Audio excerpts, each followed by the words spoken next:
কোন সন্তান যদি বাবা মার আগে মৃত্যুবরণ করে, বাবা তো সন্তানের লাশের পেছনে পেছনে যেতে পারে, বাবা সন্তানের কবরেও নামতে পারে। কেন? বাবার কলিজায় কি মায়া দয়া নাই?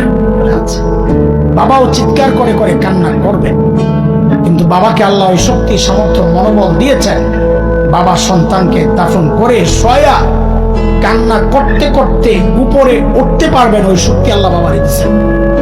কিন্তু কোন মায়ের জন্য সন্তানের লাশের পেছনে যাওয়া চলবে না, কোন মায়ের জন্য সন্তানের কবরে নামা চলবে না। কেন?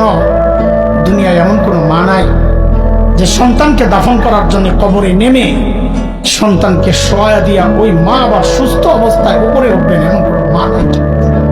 সন্তানদের শোয়া নিজ লাশ হইয়া শুয়া পড়বে। আরে ভাই, একটু জানতে চাই, এই যে মার কলিজা এত দরদ, এত মমতা, এত মায়ার ভালোবাসা, কারণটা কি বলেন তো? মা আমার দুই চোখের এক চোখ বানাইছেন সেই জন্যে, মা আমার একটা কান বানাইছেন সেই জন্যে, মা আমার একটা হাত বানাইছেন সেই জন্যে। আচ্ছা, একবারে বলে ফেলেন না, মা আমার শরীরের কি বানাইছেন? কি বানাইছেন? বলেন বলেন, কি বানাইছেন? কিছুই বানান নাই, কিছুই বানান নাই। তারপরেও মার কলিজা এত দরদ, মা আমার কিচ্ছু বানান নাই, অল্প কয়দিন ভাড়াটিয়ার মতো আমার পেটে জায়গা দিয়েছেন, হওয়ার পর লালন পালন করেছেন, কিচ্ছু বানান নাই, তাতেই মার কলিজা এত দরদ আর মায়ার মমতার ভালোবাসা, কিচ্ছু বানান নাই। তারপরেও যে আল্লাহ আমার চোখ বানাইছেন, আল্লাহ কত,